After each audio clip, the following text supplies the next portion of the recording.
Vamos falar de esporte agora aqui na TV Bom Dia com o Eric Oliveira. Boa tarde, Eric. Muito boa segunda-feira para ti, Leandro. Muito bem, olha, a segunda-feira não está boa novamente para os gremistas. O Grêmio perdeu para o Corinthians e vai seguir no Z4, pelo menos por mais 15 dias, porque agora nós temos a parada para as eliminatórias. É destaque no site do jornal Bom Dia e o torcedor está se explicando, está tentando entender o que está acontecendo com esse time do Grêmio. Inclusive, nem a direção não sabe, Eric, porque o presidente Romildo só aparece quando o tempo está bom, né? É isso aí. Surpreendeu a ausência dele na coletiva. Também a do vice de futebol, Marcos Herrmann. Se cogitou até que o Marcos Herrmann fosse pedir um afastamento do cargo. Eu acho que é no mínimo compreensível, porque o que a direção e o departamento de futebol fizeram com o Grêmio em 2021, nessa temporada, foi um fracasso. Mas vamos falar do jogo, Leandro. O Grêmio então perdeu por 1-0 para o Corinthians e os torcedores tentam essa explicação. E o que mais assusta, eu acho que não preocupa mais, o que mais assusta é que, diante de mais uma derrota, que o Grêmio, inclusive se vencendo poderia ficar fora, esse período aí em que não vai ter jogo, ele poderia ficar fora da zona do rebaixamento, e ele fez ao contrário. O que todo mundo esperava é que o Grêmio conseguisse vencer e perdeu, mais uma vez. Sem surpresa, pelo menos diante das apresentações que o Grêmio faz, foi bem constante. O Grêmio tá jogando sempre ruim, né? Joga um jogo ruim, joga outro ruim. E a torcida do Grêmio fica assustada porque, diante desse cenário, o Grêmio, né, tem mais uma partida contra o Atlético Mineiro, mais uma contra o Flamengo, e o Ceará também, se eu não estou enganado. Mas, pensando já no segundo turno, o Grêmio vai ter que matar um leão por dia para escapar da zona de rebaixamento. O Grêmio não se muda a torcida, não se muda a torcida do gremista. O Grêmio vai ficar até as últimas rodadas do Campeonato Brasileiro brigando para não cair. E um jogo contra o Corinthians, um Corinthians também que vencendo por 1-0 já é goleada porque joga um futebol desse tamanho. É muito ruim esse time do Corinthians, mesmo com o acréscimo do Luan, do Juliano, do Renato Augusto, que pouco fizeram. O jogo primeiro tempo morno, ruim, enroscado, num segundo tempo da mesma forma, um Corinthians burocrático, tocando a bola de um lado para o outro, e o lance capital da partida foi a falta marcada, cobrada. O Jô antecipa o Juan, guarda de cabeça porque o Gabriel Chapecó ficou no meio da estrada e acaba tomando gol. Aí depois o Grêmio, totalmente desequilibrado emocionalmente, depois teve um lance da expulsão do Michael, que ele xinga o juiz, e saiu até barato o cartão vermelho. Depois o Diego Souza pega o cartão amarelo do árbitro. Eu não sei se você já tinha visto isso, Leandro. Olha, é assim, ó, de uma barbaridade, porque o Diego Souza foi dividir a bola com o Cássio, saiu para fora da área, recebeu o cartão amarelo, e o Diego Souza queria o cartão vermelho. Então ele foi lá e tirou o cartão amarelo da mão do árbitro da partida. E esse talvez seja o principal responsável. Eu acho que está aqui o árbitro Ricardo Marques Ribeiro. A direção encontrou. Esse é o cara que é o responsável por todos os problemas do Grêmio. Na coletiva, o Filipão coloca a culpa no árbitro. Vai o Diego Serra e coloca a culpa do árbitro. E traz como algo positivo para a torcida que o Grêmio vai trabalhar. Ora, mas que incoerência, porque o Grêmio tem folga na segunda, na terça e só volta a se apresentar na quarta-feira, no CT Presidente Luiz Carvalho. Então, são todas essas situações que colocam a torcida do Grêmio numa preocupação e acho que justa. É verdade. Bom, e isso me lembra muito o Internacional, quando foi rebaixado para a segunda divisão, que exatamente a direção colorada na época dizia que a culpa era do árbitro, né? E aí a gente viu o que aconteceu com o Inter, acabou caindo aí na última vez e agora o Grêmio passa por uma situação parecida. Nós vamos ver a fala então do Filipão, falando sobre essa derrota para o Corinthians e colocando a culpa no árbitro. Tendo a administrar juntamente com a direção, com uma conversa muito interessante entre nós, os atletas, jogadores, e também com a CBF. Porque se alguma conduta foi errada da nossa parte, nós também temos que olhar o que o árbitro fez hoje. E se foi falta do Thiago, se a mesma falta que ele deu do Thiago, por que é que ele não deu sobre o Rafinha no primeiro tempo? Por que vem acontecendo isso o VAR não chamou, não, e mesmo o mesmo momento que poderia ser interpretado por nós como falta no Jô, foi a falta do Rafinha, só que ele estava dentro da área. Então, nós vamos ter que ter cuidado, sim, nós vamos ter que analisar, nós vamos ter que ter equilíbrio, mas nós temos também que conversar com as pessoas que estão dirigindo o futebol brasileiro. Está difícil. Então, vamos olhar os lances, e daí depois de olharmos os lances, nós vamos pensar de que forma o Maicon pode, numa conduta mais bravia, por que aconteceu aquilo e por que não aconteceu. Então, nós não vamos só acusar o Maicon, acusar a nossa equipe, o desvio de alguma coisa. Poderíamos estar um pouco mais sobrecarregados no aspecto emocional, mas também tivemos coisas a nosso favor que não foram vistas e nem sequer foram comentadas. E aí é difícil. Então agora nós temos que comentar com vocês, mas vocês não têm nada com isso. Quem tem são os dirigentes do futebol brasileiro. E aí tem que ser a parte da arbitragem que nós temos que conversar, sim. Temos que ver algumas coisas para depois podermos dizer que o nosso atleta errou totalmente, ou fez isso, ou fez aquilo. As chances, provavelmente, depois de tomarmos o gol, teve a chance viva do Corinthians, mas nós também tivemos boas chances de gol e não conseguimos fazer o gol. Tivemos essa possibilidade de fazer o gol através de um lance que eu acho que foi uma penalidade máxima em cima do Rafinha, tá? Mas que, como estava dentro da área, o árbitro optou e o VAR optou por não dar essa penalidade máxima. E jogamos uma partida idêntica ao Corinthians, bem equilibrado. Acho que o posse de bola foi igual para os dois lados, mais ou menos assim, acho que foram os números. E tivemos uma imposição boa no setor de meio, marcação boa defensiva, falhamos na hora do gol, mas marcação boa defensiva e tudo mais. Ainda nos falta uma parte final de criação e de mais chances de gols para que a gente consiga fazer os gols necessários para uma vitória tranquila. Não é possível que a gente tenha só o aspecto emocional para trabalhar, tem que trabalhar em tudo. Mas o aspecto emocional é importante porque em determinados momentos nós achamos que tem determinados lances que, a nosso favor, ficam um pouco estranhos. E quando é para o adversário, principalmente se é um adversário que tem alguma influência, é bem nítido. Eles fazem naturalmente aquilo como se fosse uma coisa simples.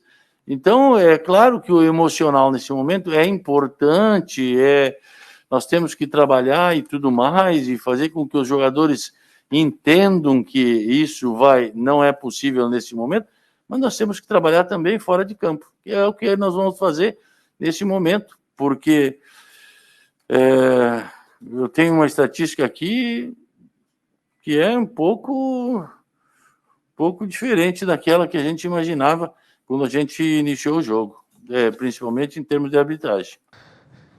Muito bem, lamentável esse fato, inclusive agora o Tribunal Desportivo já deve julgar como 15 dias, aí o Grêmio ainda pode ser mais penalizado pela situação, já que está constando na súmula. Mas isso é assunto para 5 da tarde no Virando o Jogo, porque agora a gente vai falar do Internacional, que ficou no 0-0 com o Atlético Goianiense.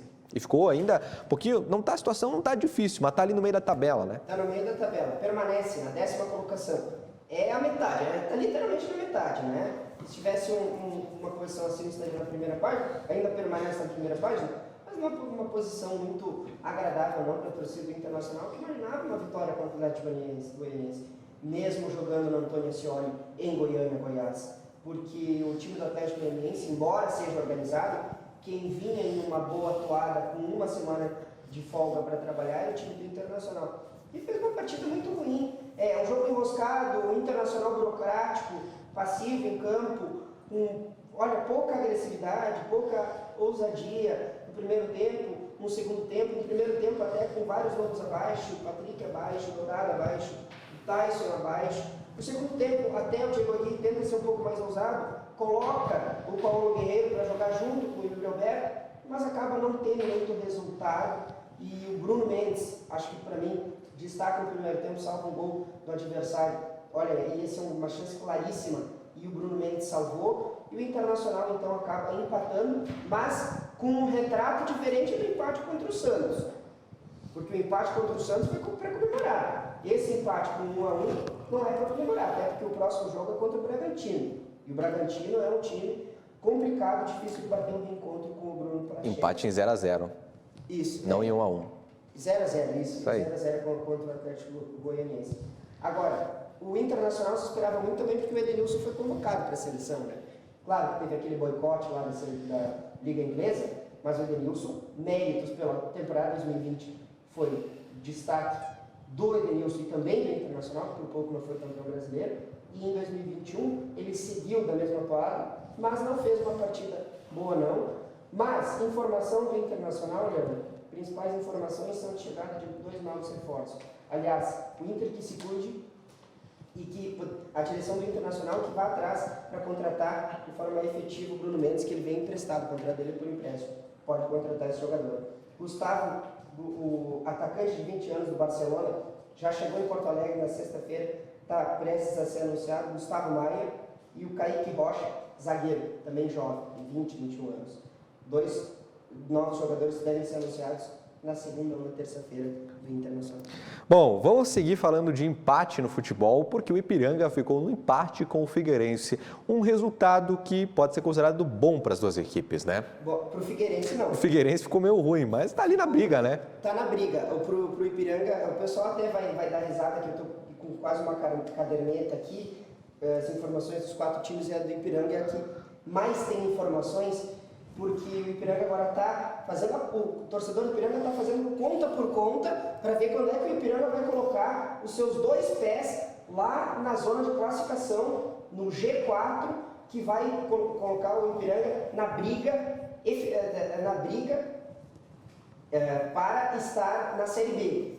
E o Ipiranga jogou contra o Figueirense, já se imaginava que o Figueirense ia vir com tudo para conseguir um resultado, um divisor de águas para o Figueirense, que precisava vencer para ficar mais próximo do G4 e ainda ter a possibilidade, com mais 4 rodadas faltando para o final da Série C, para conseguir chegar ao G4 e garantir vaga. E o Figueirense começou pressionando o Ipiranga lá em cima, colocando o time para frente, tanto é que o primeiro gol sai numa jogada que o Ipiranga tenta sair, erro de passe, bola cruzada, dentro da área, jogador do time do Figueirense faz o primeiro gol sem chances de defesa para o David. O Ipiranga tentava alguma escapada no primeiro tempo com uma finalização de média e longa distância, mas sem criar grandes chances de perigo, que foi sair no segundo tempo. Na volta do intervalo, o time do Ipiranga veio com muita fome de gol, conseguiu empatar tão em breve depois do intervalo, conseguiu empatar com o Quirino, numa jogada até que nem tinha uma chance tão clara de marcar, ele foi lá, desviou, marcando o gol do empate do Ipiranga, e depois o jogo se mostrou muito aberto, porque o Figueirense veio para cima, o goleiro David teve uma defesa ali que por pouco ele não toma, uma bola de longe, salvou, e depois o goleiro do Figueirense também salva uma bola que ia na travessão,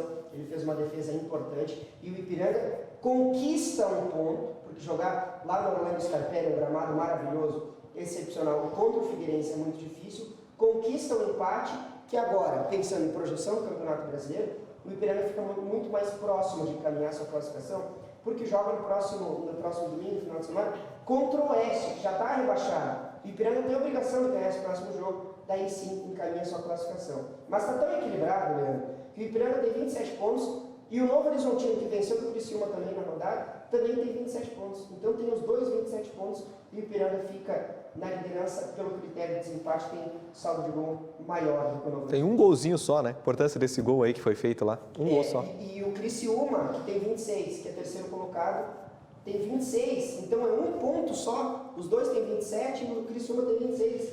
E o Ituano tem 25. E lembrando que o Ipiranga ainda joga contra o Ituano. Eu estou tentando dar esses dados aqui, tabela de classificação, porque isso é importante para o Ipiranga, que tem que pensar no jogo, já pensar na tabela de classificação. Por isso, a importância de vencer esse jogo contra o Oeste, porque depois joga contra o Oeste, tem o Novo Horizontino, fora de casa, jogo de adversário direto, depois o Ituano aqui e para fechar contra o São José no estádio Francisco Noveleto, lá no Sintético, em Porto Alegre, que vai ser terrível. O Ipiranga tem que se classificar, aqui eu estou cravando, se o Ipiranga não conseguir a sua classificação antes da última rodada contra o São José, vai ficar difícil, vai ficar difícil.